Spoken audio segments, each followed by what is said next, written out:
You thought about them today, not because anything reminded you, not because a song came on or someone said their name, just randomly, unprompted, in the middle of an ordinary moment. They were just there. In your head? Taking up space they were never invited back into. And here's the part that's eating at you. You don't even like this person. You know exactly who they are. You remember what they did. You remember the specific version of yourself that existed around them. Smaller, more anxious, always slightly off balance. You made a decision, a clear and conscious one, that this person was not good for you. You had reasons, good ones, and you still have them. And yet there they are, uninvited, again. We have an entire cultural language for missing people we loved. Clangs, movies, therapy, sad playlists. But missing someone you didn't even like? Someone who was exhausting or careless or just quietly bad for you in ways you couldn't always articulate? That one people carry alone, quietly, because it feels like a confession, like admitting it out loud means something is broken in you. Nothing is broken in you, but something very specific is happening inside your brain. And once you understand it, the feeling stops being shameful and starts being fascinating. Start here, with the most important thing most people never get told about memory. Your brain is not a camera. It does not record and play back.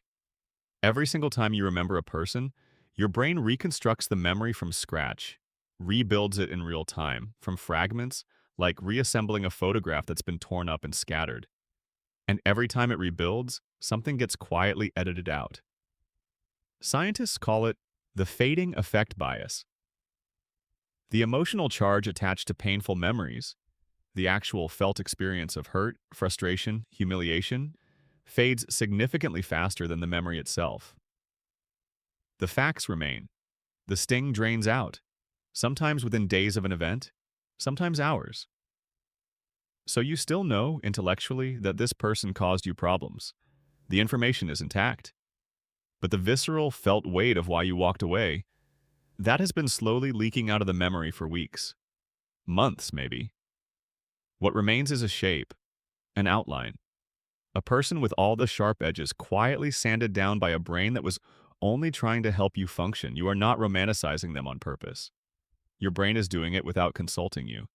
And it has been doing it since the day they left. But that's only the surface. The more interesting part is underneath. Think carefully about how this person actually behaved. Not the worst moments.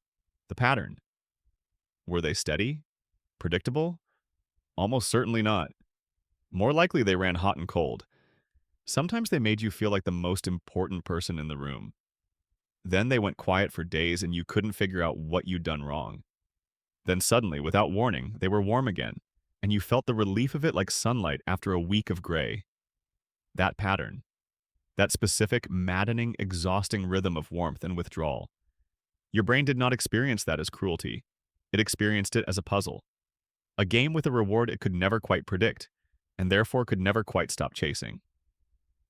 Neuroscientist Wolfram Schultz spent years mapping what dopamine actually responds to. The answer is not pleasure. Dopamine fires for uncertainty. For maybe. For the possibility of a reward that hasn't arrived yet. Predictable kindness produces a mild, steady response. But unpredictable warmth, affection that arrives without warning after a stretch of nothing, produces a spike. A real one. The same spike a gambler gets when the machine finally pays out after 20 losing pulls. Your brain was not attached to this person. It was attached to the anticipation of them. The next warm moment. The next time they'd look at you like you mattered. And it kept the loop open. Stayed in a state of low-level alert, waiting for a reward that was always, maybe, just about to arrive. Then they were gone. And the loop didn't close. It just kept running, with nowhere to go. That's what those random, uninvited thoughts actually are. Not longing. Not a signal that you were wrong to leave. Your brain's reward system looking for a hit that no longer exists.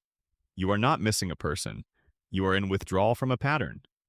And withdrawal doesn't care whether the thing you were addicted to was good for you. But here's the layer that will actually make you stop and sit with this. You're not thinking about them because of who they are. You're thinking about them because of who you were around them. Even a bad dynamic gives you something, a role, a place, a version of yourself that only existed inside that specific friction. Maybe you were the one who understood them when nobody else did. Maybe the relationship was difficult, but it was never boring, and you were never invisible inside it. Maybe you were always slightly on edge, and that kept you sharp, alive in a way that easier relationships somehow don't. That person is gone, but so is that version of you. And that's the loss that doesn't have a name. Not the person, the self. Psychologist Pauline Boss calls it ambiguous loss, grief for something that ended without a real ending. No final conversation, no clean moment of closure, just a presence that became an absence, leaving the brain cycling through something it never got to properly finish and file away. The brain cannot tolerate an open loop. It will return to it compulsively, not because it wants to, but because unfinished things stay unfinished until something resolves them. And in the absence of resolution, the brain does the only thing it can. It goes back, again and again, looking for an ending that isn't there. So let's name what's actually happening.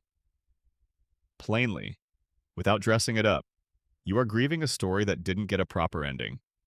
You are in withdrawal from an unpredictability your nervous system got wired around without your permission. And you are quietly mourning a version of yourself, complicated, maybe a little bruised, but vivid and real, that only existed inside that specific dynamic and has nowhere to exist now that the dynamic is gone. None of this means you should go back. It is not a signal. It is not your gut telling you something your rational mind missed. The list of reasons you left was not wrong. It means you are a person with a brain that bonds first and asks questions later. A brain that edits pain out of memories to keep you moving.